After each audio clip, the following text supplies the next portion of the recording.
Le premier mob à tuer, c'est le massacreur reptilien. Donc une fois que vous êtes arrivé au massacreur, vous allez voir que quand vous allez l'engage, à partir d'un certain nombre de points de vie, il va commencer à devenir invisible. Donc à partir de là, dès qu'il devient invisible, vous avez des petites plantes. Donc pour désactiver son fufu, il faudra activer une de ces plantes. Et une fois activé, son fufu se désactivera. Et vous allez pouvoir le DPS. C'est la fin pour le premier mob. Donc, il est plutôt facile. Normalement, vous ne devriez pas avoir de problème. Normalement. On passe au second mob. La mécanique elle est assez simple. Tout d'abord il va sauter, donc pour se mettre en position pour caster son sort. Et une fois qu'il est en position, il va pousser un cri.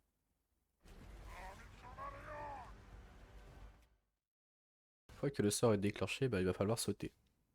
Donc la vague va arriver progressivement vers vous, à une vitesse constante. Hein. Et il va falloir sauter au bon moment, quoi. Donc avant, comme la corde à sauter, tout pareil, quoi. On se retrouve pour le troisième mob. Alors il a qu'une seule mécanique aussi. Elle est assez simple. Donc un membre du groupe va recevoir une marque rouge tout autour de lui. Et si un des alliés ou toi-même êtes marqué par cette marque rouge, en vrai c'est assez voyant, vous allez devoir vous mettre derrière le totem enflammé. Vous allez avoir 4 totems, et en fonction de qui aura la marque, il va falloir qu'il se place derrière ce totem, sans qu'il y ait d'alliés sur le chemin, donc entre lui et celui qui a la marque, quoi. On se retrouve enfin pour le boss. Donc tout d'abord, il va falloir se placer tout autour de lui.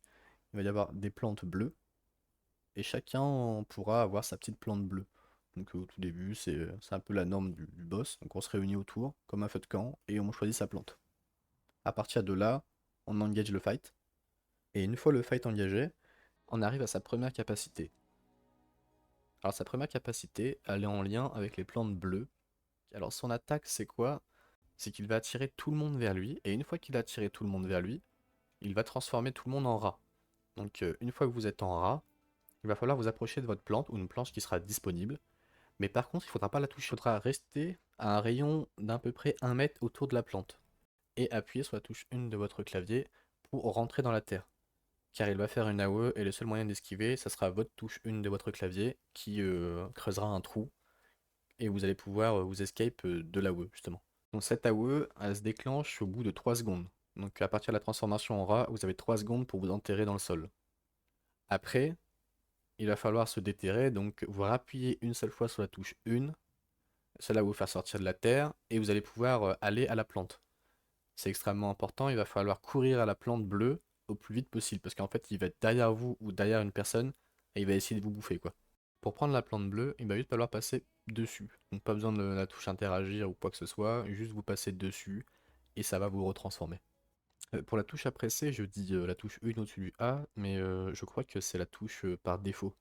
Donc vous avez une touche que vous avez mise, mais vous pouvez aussi utiliser la touche 1 au-dessus du A, qui est par défaut du coup. Pour sa prochaine capacité, il va lancer une AOE, donc ça va être un cercle externe, qui va rejoindre un cercle interne. Donc vous allez voir, il y a 2 cercles, donc un cercle au milieu et un cercle un peu plus gros qui va se réduire au fur et à mesure, qui va rejoindre le cercle interne. Donc ce cercle externe il est assez voyant, et une fois qu'il touche le cercle interne, il va déclencher son AOE. Donc pile à ce moment-là, il va falloir appuyer sur la touche d'escape. On arrive à sa troisième attaque. Vous avez 4 cratères autour du mob, et sur les 4, il y en a 2 sur lesquels il va falloir aller. Donc 2 actifs et 2 qui seront inactifs. Vous allez entendre ce cri-là avant que la technique se déclenche.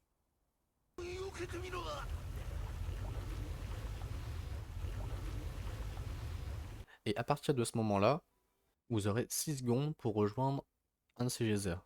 Une fois rejoint le geyser, vous allez être propulsé vers le haut, et après redescendu vers le bas. Au moment de la chute, vous vous déployez avec votre monture, et vous réatterrissez tout doucement quoi. Et vous reprenez votre combat. Pour sa dernière mécanique, vous allez entendre cette phrase. À partir du moment où vous avez entendu cette phrase, il va lancer 3 boules de feu, donc aléatoirement sur quelqu'un. Il va falloir passer en mode monture pour avoir de la move speed et pouvoir esquiver ça plus rapidement. Parce qu'en fait, à l'impact du coup de la boule de feu, ça va exploser en croix. Donc en général, ça va être assez compliqué d'esquiver. Donc ce qu'on fait, c'est on monte en monture et on se barre de la zone.